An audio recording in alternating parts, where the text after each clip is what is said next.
Hola, en esta ocasión nos toca hablar de las estructuras del sistema de salud en México y cuál ha sido la evolución de estos sistemas.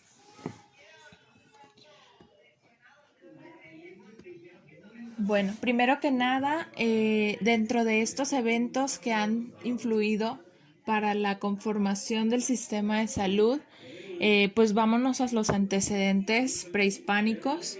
Em, los más importantes de ellos son la medicina a base de plantas, a base de elementos naturales, por medio de recetas que se habían estado documentando, sobre todo los ingredientes, la forma de aplicación, para qué tipo de enfermedades de aquellos tiempos se utilizaban. Pero cuando los españoles llegaron a México, es decir, en la colonización, la medicina indígena pasó a ser la medicina de la comunidad marginada de la ya Nueva España. A pesar de que Hernán Cortés había escrito a los gobernantes en aquella época que no era necesario que mandaran médicos, ya que los médicos naturales de aquella época eran sumamente capaces. A pesar de esto, pues la medicina indígena se fue relegando para una vez que los españoles se internaron de forma oficial en México, pues más adelante fueron creando hospitales, sobre todo a cargo de órdenes religiosas, que hacían las funciones que hoy conocemos como propias de la salud pública, principalmente el control de epidemias, que en aquella época pues eran sumamente importantes. Por ejemplo, hablamos de la rubiola, hablamos de la varicela, hablamos de la fiebre tifoidea, en fin. Fueron espacios destinados para la caridad y para la legitimación política de las instituciones reales europeas. Estaban también estos hospitales a cargo, tenían a cargo la medicina universitaria y la cuestión religiosa o el sector religioso era quien atendía al ejército liberal y a los dolientes de las grandes ciudades.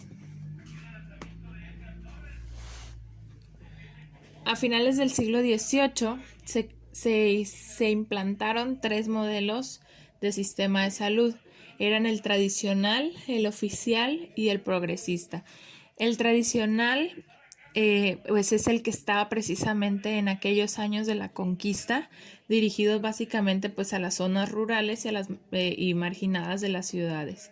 El oficial era el que hermanaba a la Iglesia Católica con las universidades conservadoras que tienen la clase de pudientes y en menor medida los de la clase baja.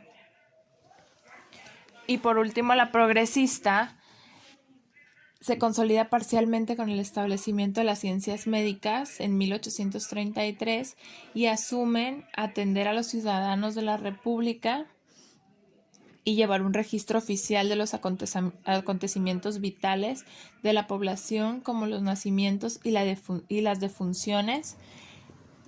En este caso ya se podría decir que era el antecedente de las instituciones que hoy en día están vigentes en nuestro país. Durante el gobierno porfirista, a finales del siglo XIX y hasta principios del siglo XX, el acceso a la atención médica a través del pago económico crea desigualdad en los accesos a la atención médica. Es decir, la atención médica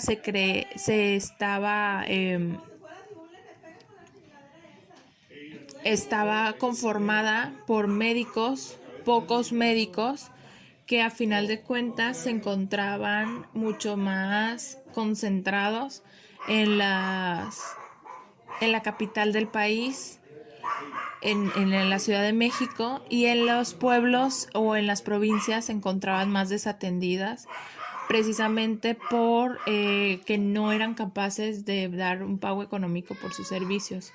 En el periodo de la Revolución Mexicana se fortalece el sistema de atención a la salud, ya organizado y financiado por el Estado.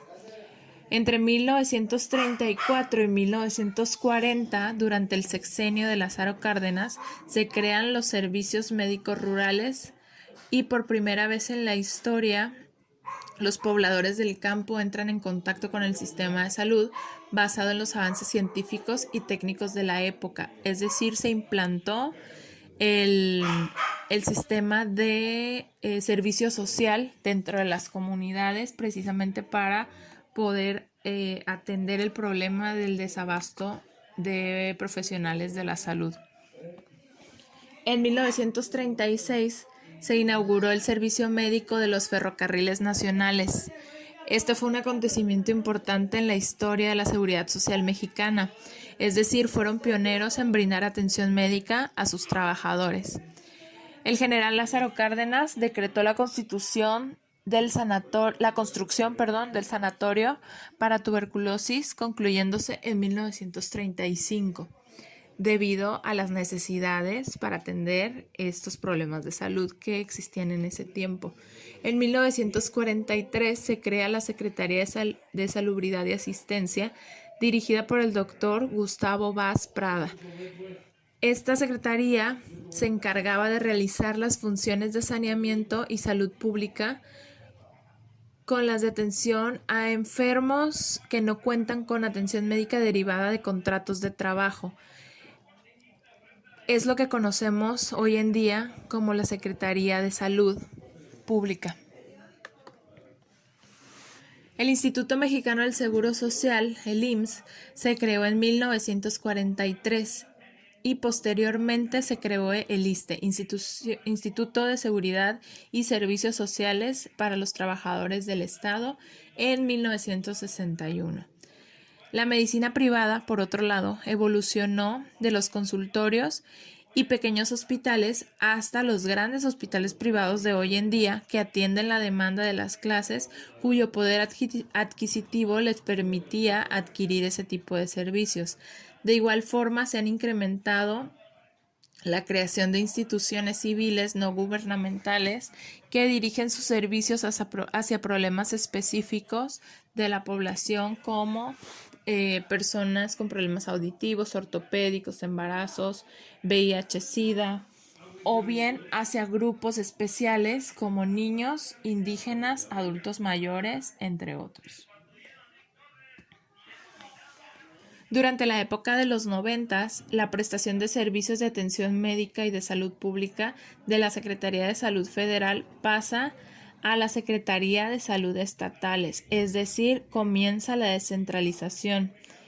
Quiere decir que ya no estaban en manos del Estado, sino que pasó a que las autoridades que regían y que tomaban decisiones en la Secretaría de Salud pasó a manos estatales, es decir, el estado de cada entidad era quien tomaba las decisiones y se les asigna presupuesto para el manejo de ellas. Entonces el estado se comienza a deslindar. En 2002 se estableció el Seguro Popular y en 2003 se incorporó en la Ley General de Salud. Este busca que la población sea cubierta por el programa y cuente con las medidas preventivas de atención ambulatoria y de hospitalización que las autoridades consideran indispensables para mejorar las condiciones de salud de la población que carece de seguridad social. Los servicios que presta la Secretaría de Salud y el IMSS Oportunidades están dirigidos a personas de escasos recursos que no tienen seguridad social. Estas personas pueden acudir a estos servicios.